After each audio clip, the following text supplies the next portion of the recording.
എല്ലാവരും കൂടിയിരിക്കുകയാണ്. ഒരു നടൻ എന്ന നിലയിൽ എപ്പോഴും ഒബ്സർവേഷൻസ് ആണ്.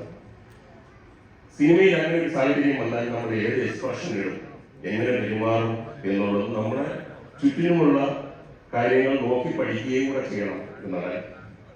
വളരെ അപ്രതീക്ഷിതമായിട്ട് ഒരുപാട് എക്സ്പ്രഷൻസ് ഞാൻ ആ കാലഘട്ടത്തിൽ ചെയ്തിരുന്ന തരത്തിലുള്ള റോളുകൾക്ക് വേണ്ടി എനിക്ക് കിട്ടി. ആ സംഭവമാണ് പറയാൻ പോകുന്നത്. അവിടെ ഇരിക്കുന്ന വലിയ വലിയ നടന്മാരൊക്കെ ഉണ്ടെങ്കിൽ പോലും ഉർവശിയുടെ അത്രയും ഒരു ഭാഗ്യം കിട്ടിയിട്ടില്ല. കാര്യം എല്ലാ ഭാഷകളിലും തെലുങ്ക്, തമിഴ്, കന്നഡ, മലയാളം, പിന്നെ 1-2 ഭാഷകളൊക്കെ ഉണ്ടാക്കിക്കൊണ്ടിരിക്കുകയാണ്. ഇതുപോലെ തുളു ഭാഷയിലൊക്കെ വിളിക്കുന്നുണ്ട്. ഇപ്പൊ തന്നെ അരുണാചൽ പ്രദേശ് വിളിച്ചിട്ട് ലൊക്കേഷൻ ശരിയില്ലാത്തതൊന്നും പോകുന്നില്ല എന്ന് പറഞ്ഞു. അന്നും ഇതൊക്കെ തന്നെയാണ്. പല പല ഭാഷകളിലുള്ള സിനിമകൾ അഭിനയിക്കുന്നു.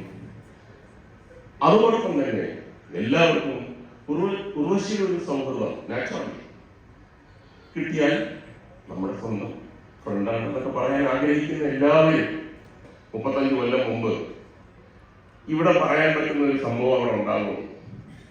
അപ്പൊ ഉർവശി എൻ്റെ അടുത്തൊന്നും പറഞ്ഞു, അത് പറ്റത്തില്ല, മാറിയിരിക്കാൻ പറ്റത്തില്ല, ഇവിടെ വന്നിരിക്കണം, തലവേദനയുണ്ട് ഉർവശി, പ്ലീസ് എന്നെ ഇന്ന് കിട്ടാൻ. അത് പറ്റത്തില്ല. മുകേഷ് ചേട്ടനൊക്കെ വന്ന് സംസാരിക്കും, അത് കേൾക്കാമെന്നൊക്കെ പറഞ്ഞിട്ടാണ് നമ്മൾ പല പല ഭാഷകളൊക്കെ അവരൊന്നും ആരും ഉണ്ടാക്കില്ല.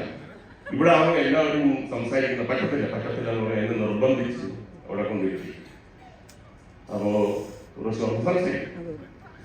ഞാൻ പറഞ്ഞു, എന്ത് സംസാരിക്കാൻ, ഞാൻ ഇവിടെ ഇരുന്നോളാം, അത് പറ്റത്തില്ല. പെട്ടെന്ന് ഞാൻ പറഞ്ഞു, എന്നാ നമുക്ക് ഒരു ചെറിയ ഒരു ഗെയിം. ഗെയിം കൊള്ളാം ഉർവശി എന്നെ പറഞ്ഞു.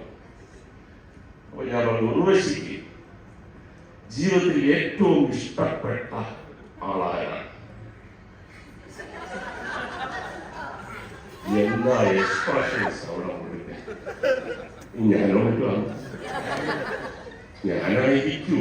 ഞാൻ തന്നെ IBCC ഡയറക്ടർ മുതൽ സുരേഷ് ഗോപി, മമ്മൂട്ടി, രതീഷ്, പിന്നെ ക്യാമറമാനെ നോക്കിയിരുന്ന ആള് ഉർവശിയുടെ ഒരു ഹുക്ക് അപ്പോഴാണ് മനസ്സിലായത്. ചോദ്യം പറ്റത്തില്ല. അപ്പൊ എല്ലാവരും പറഞ്ഞു, അത് പറ്റത്തില്ല, ഞങ്ങൾക്ക് അറിയണം. ജീവിതത്തിൽ ഏറ്റവും കൂടുതൽ ഇഷ്ടമുള്ള ആളായ ചെറിയ ഒരുപാട് പേരെ ഇഷ്ടമാണ്. ഞാൻ പറയുന്നത് അതിന്റെ മുകളിൽ ഒരു ചെറിയ ഇഷ്ടം കാണും. അപ്പോ ഈ നെഞ്ചിരിപ്പ് എന്നൊക്കെ പറയുമ്പോൾ നമുക്ക് കേൾക്കാൻ ഭയങ്കര അടുത്തില്ല. അയ്യോ, ഏറ്റവും വലിയ ശ്രദ്ധിക്കാത്തതെന്ന് പറഞ്ഞു കഴിഞ്ഞാൽ പ്രൊഡക്ഷൻ ചായ കൊടുക്കുന്ന ആൾക്കാർ, അങ്ങനെയൊക്കെയുള്ള ആൾക്കാർ. പിന്നെ എന്റെ പേരെന്തായാലും പറയില്ല. അപ്പോ ഒരു പ്രത്യേക ഘട്ടം വന്നപ്പോൾ ഞാൻ തന്നെ ഒരു റെമഡി പറഞ്ഞു, എഴുതി തന്നാൽ മതി. പറയാൻ നാണമാണെങ്കിൽ പറയണം, എഴുതി തന്നാൽ മതി. അപ്പൊ ഉർവശിയുടെ മുഖത്തുള്ള എക്സ്പ്രഷൻ, വല്ല കാര്യമൊക്കെ എനിക്ക് ഇയാളെ വിളിച്ച് ഇവിടെ കൊണ്ടിരിക്കും, അവിടെ ഇരുന്നതിന് ഒരു കുഴപ്പമില്ല. അങ്ങനെ ഉർവശി എഴുതി തന്നു. ഞാൻ നോക്കി, ഇത് ഞാൻ ഒരിക്കലും പ്രതീക്ഷിച്ചില്ല. അപ്പൊ അതിനു പറഞ്ഞു, ഇത് ഞാനാണെന്ന് പറയാം, കുറെ നേരമായിരുന്നു മനുഷ്യന് ജോലിയുള്ള. അപ്പൊ ഞാൻ പറഞ്ഞു, ചേട്ടാ, ഇത് നമ്മളിതാണ് മനസ്സ്, ഒരാളുടെ മനസ്സിൽ ഇങ്ങനെ ഇരിക്കുന്നെന്ന് പറഞ്ഞു കഴിഞ്ഞാൽ അത് ചിലപ്പോ വലിയ നമുക്കറിഞ്ഞ ഈ എലിസബത്ത് രാജ്ഞിയെ ചിലപ്പോ രാജ്ഞിക്ക് ഇഷ്ടപ്പെടുന്ന ഡ്രൈവറായിരിക്കും. അപ്പൊ ഡ്രൈവർമാരൊക്കെ ഇനി ഞാനോ മറ്റോ ഗംഭീരമായ ഒരു അറ്റ്മോസ്ഫിയർ അങ്ങോട്ട് വരിക. അപ്പൊ എഴുതി തന്നെന്ന് പറഞ്ഞു കഴിഞ്ഞാൽ ചവറിയിരിക്കുന്നതായ ഉർവശിയുടെ അച്ഛൻ തന്നെയാണ്. അപ്പൊ അത് പറഞ്ഞു കഴിഞ്ഞാൽ തീർന്നല്ലോ. ഞാൻ പറഞ്ഞു, വളരെ ഉർവശി ഇപ്പൊ പറയണം. ഉർവശിക്കാണ് പറയണമെന്നുള്ള ഏറ്റവും നിർബന്ധം. കാര്യം ഈ കൂട്ടത്തിന് ഒറ്റ അടിക്ക് ഇല്ലാതാക്കണം. അവൻ മമ്മൂട്ടി പറഞ്ഞു, നീ പറ, എന്തായാലും ഇത്രയൊക്കെ അരി പറ. അപ്പൊ ഞാൻ പറഞ്ഞു, ഈ ഭക്ഷണമൊക്കെ വിളമ്പുന്ന ഒരു പ്രതീക്ഷയില്ലാതിരുന്ന ജോസ് എന്ന് പറഞ്ഞാൽ, ജോസ് ഒരു ചായപാത്രം വീഴുന്നു. ജോസിന്റെ പറയും കാര്യം എന്നിൽ നിന്നും മറച്ചു ഒരു വാക്ക് നേരത്തെ പറയാമായിരുന്നു. ചായയിലൊക്കെ ഞാൻ എന്ത് മധുരത്തെ ഉർവശിയുടെ ഒരു സ്ക്രീനിങ്ങിന്റെ സൗണ്ട്, ഉർവശിയെ പോലും സുന്ദരിയായ ഒരു പെൺകുട്ടിയുടെ വായിൽ നിന്ന് ഇങ്ങനെ ഒരു സൗണ്ട് ഞാൻ പ്രതീക്ഷിച്ചില്ല. പറ്റത്തില്ല, സത്യം പറയണം, സത്യം പറയണം.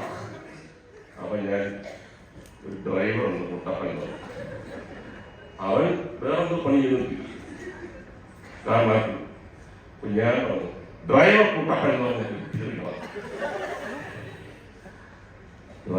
ഒരു ഫോണിന്റെ സൗണ്ട് കിട്ടി, ഫ്രണ്ടിലോട്ട് വീണതാണ്, അത് കൈതട്ടിയതാണെന്ന് പറയാം. അതിന്റെ കൂട്ടത്തിൽ തന്നെ നേരത്തെ കാട്ടി മോശപ്പെട്ട ഒരു സൗണ്ട് ഉർവശി സുന്ദരിയുടെ വായിൽ നിന്ന്. കാര്യം ഉർവശിക്കല്ല, ഇവർക്ക് വിശ്വസിക്കുന്ന. അവ എല്ലാവരും പറഞ്ഞു എന്താണ്, ആരാണ്, എന്താണെന്നൊക്കെ പറഞ്ഞു. ഞാൻ പറഞ്ഞു ഇനി ഇത് പറയാൻ ഉർവശിക്ക് ഇഷ്ടമല്ല, ഞാൻ പറയത്തില്ല എന്ന് പറഞ്ഞാൽ അതൊരു സസ്പെൻസ് ആയിട്ട് എത്രയോ കൊല്ലം പലരും എന്നോട് പറഞ്ഞു ഞാൻ പറ്റുവാണ്. അല്ല, എന്റെ തെയ്യറ്റ് എന്ന് പറഞ്ഞ ഉർവശി പറഞ്ഞു അവിടെ പോയിരുന്നു, കലവേദനയില്ലേ അവിടെ പോയിരുന്നു.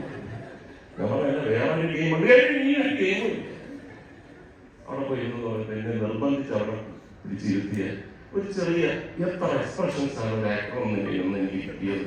അതിന് ഞാൻ ഇപ്പോൾ നന്ദി പറയുന്നു. മകളെ ആരാന്ന് അറിയാമോ?